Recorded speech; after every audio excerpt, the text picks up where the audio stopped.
Kingmakers IAS Academy for UPSC and TNPSC admissions. Call 9442272273.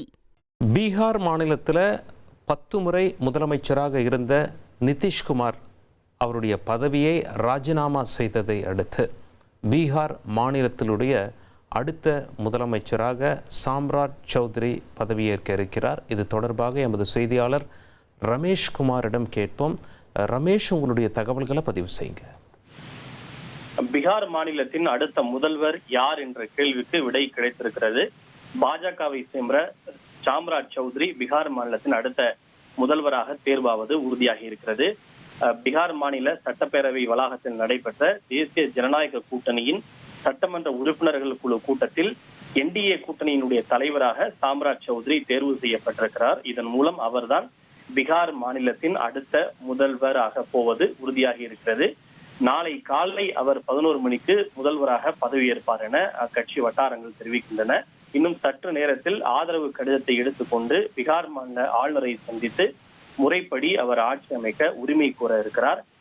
அவர் பீகார் மாநிலத்தின் முதல்வராக பதவியேற்கும் பட்சத்தில் பீகார் மாநிலத்தில் முதன்முறையாக பாஜக ஆட்சி அமைக்க இருக்கிறது என்பது குறிப்பிடத்தக்கது. சாம்ராட் சௌத்ரி தற்போது பீகார் மாநிலத்தின் துணை முதல்வராக இருக்கிறார் என்பது குறிப்பிடத்தக்கது. பீகார் முதல்வராக இருந்த நிதிஷ்குமார் இன்று காலை தன்னுடைய பதவியை ராஜினாமா செய்தார். கடந்த ஏப்ரல் 10ஆம் தேதி அவர் மாநிலங்களவை உறுப்பினராக தேர்வு செய்யப்பட்டதன் மூலம் மாநில அரசியலில் இருந்து விலகி தேசிய அரசியலில் கவனம் செலுத்த இருக்கிறார். இதனை தொடர்ந்து அவர் தன்னுடைய முதல்வர் பதவியை ராஜினாமா செய்த நிலையில் அடுத்த முதல்வராக சாம்ராட் சௌத்ரி தேர்வு செய்யப்பட்டிருக்கிறார். சாம்ராட் சௌத்ரியை பொறுத்தவரை அவருடைய குடும்பம் அரசியலில் ஊறி போன ஒரு குடும்பம். இவருடைய தந்தை தான் சமத்தா கட்சியை தோற்றுவித்தவர்களில் மிக முக்கியமான ஒரு நபராக இருந்தார். இவருடைய தந்தையும் கூட சுமார் 7 முறை சட்டமன்ற உறுப்பினராக பதவி வைத்திருக்கிறார். சாம்ராட் சௌத்ரி எடுத்த உடனேயே பாஜகவில் வரவில்லை. அவர் இதற்கு முன்பு லாலு பிரசாத் யாதவினுடைய ராஷ்டிரிய ஜனதா தளம் கட்சியில் இருந்தார்.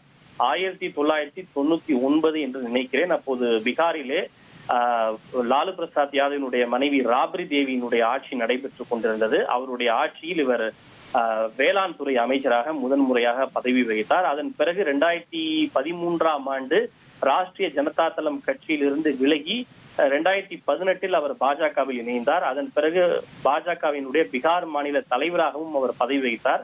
அதன் பிறகு பீகார் மாநில துணை முதல்வராக பதவி வகித்தவர் 2025 சட்டப்பேரவை தேர்தலில் தான் பாஜகவின் சார்பில் தாராப்பூர் சட்டப்பேரவை தொகுதியில் போட்டியிட்டு வெற்றி பெற்று மீண்டும் அவர் துணை முதல்வராக ஆனார். தற்போது அவரும் அடுத்த முதல்வராக பதவி ஏற்க இருக்கிறார். இதன் மூலம் பீகார் மாநிலத்தில் முதன்முறையாக பாஜக ஆட்சியை அமைக்க இருக்கிறது.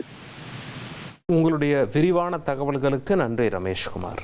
Kingmakers IAS Academy for UPSC and TNPSC admissions. Call 9442272273.